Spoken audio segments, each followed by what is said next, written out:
আমার অনার্সের বাংলা স্যার গল্প করতে করতে স্যার একদিন তার মায়ের কথা বলছিল। স্যার নাকি একদিন তার মাকে প্রশ্ন করেছিল, মা তোমার কাছে কোন ছেলের বউটা সব থেকে ভালো? তখন নাকি তার মা তাকে বলেছিল তার কাছে নাকি তার মেজ ছেলের বউটা খুব ভালো। তখন স্যার তার মাকে বলেছিল, আমার মেজ ছেলের বউ তো চাকরি করে, চাকরির সূত্রে থাকে বাইরে, তোমার কাছে তো থাকে না, বছরে 2 বার আসে, শুধু ফোনেই একটু খোঁজ খবর নেই, তাহলে তোমার কাছে কিভাবে ভালো হলো? তখন নাকি স্যারের মা স্যারকে বলল, প্রতিদিন সন্ধ্যায় আমার মেজ ছেলের বউ নিয়ম করে আমাকে ফোন দেয়, আমার শরীর কেমন আছে, আমি কি খেয়েছি, কি রান্না করেছি, ঠিক মতো ওষুধ খাচ্ছি কিনা, সব কিছু খেয়াল রাখে। আবার বছরে যখন 2 ঈদে আসে তখন আমার জন্য শাড়ি নিয়ে আসে, কাপড় নিয়ে আসে, আমার কাছে ফোন করে বলে, মা তুমি কি খাবে, তোমার জন্য কি নিয়ে আসবো।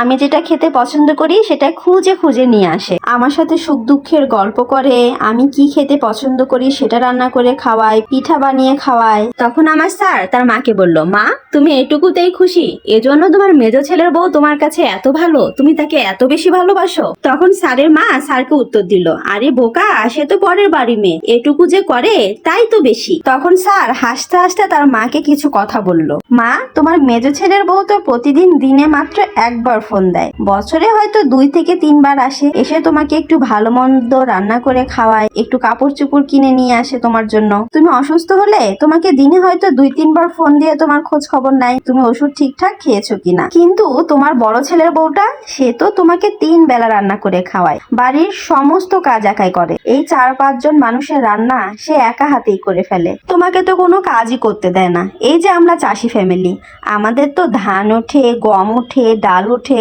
সেসব কাজে তো ও একা হাতে করে, তুমি মাঝে মাঝে হাত দাও কিন্তু তোমাকে তো হাত লাগাতে দেয় না, ও একা করে, কোনো লোকও রাখতে দেয় না। 3 বেলা রান্না করা, গোয়াল ঘরে গরু আছে, ছাগল ঘরে ছাগল আছে, মুরগি হাঁস সবকিছুতে সে একাই দেখাশোনা করে। তুমি অসুস্থ হয়ে গেলে, এই যে সেদিন যে তোমার জ্বর আসলো, সেদিন সারা রাত বসে থেকে তোমার মাথায় পানি ঢেলে দিল, তোমাকে নিয়মিত খাওয়ালো, ওষুধ খাওয়ালো, এত সেবা যত্ন করলো, নিজের হাতে গোসল পর্যন্ত করে দিল, তোমার পরনের কাপড় কেচে দেওয়া, এ টু জেড তোমার যত দায়িত্ব সব তো একা সে বড় বই করে। তোমার যখন জ্বর সারলো তখন তো তুমি কিছুই খেতে পারছিলে না, তখন তো তোমার সেই বড় বই তোমার জন্য ঝাল ঝাল করে সব রান্না করে দিল, যে তুমি খেতে পারছো না, তুমি যেন কিছু খেতে পারো। তারপরও বড় ছেলের বউ তোমার কাছে ভালো হলো না, সেই মেজ ছেলের বউই তোমার কাছে ভালো হলো। তোমার মেজ ছেলের বউকে এত ভালো লাগার কারণ কি জানো মা? কারণ যে কোনো সম্পর্কই দূরে থাকতেই ভালো লাগে, কাছে আসলে আর ভালো লাগে না। যখনই কাছে থাকবে সম্পর্কগুলো তখন একটু তো ঝুট ঝামেলা হবেই,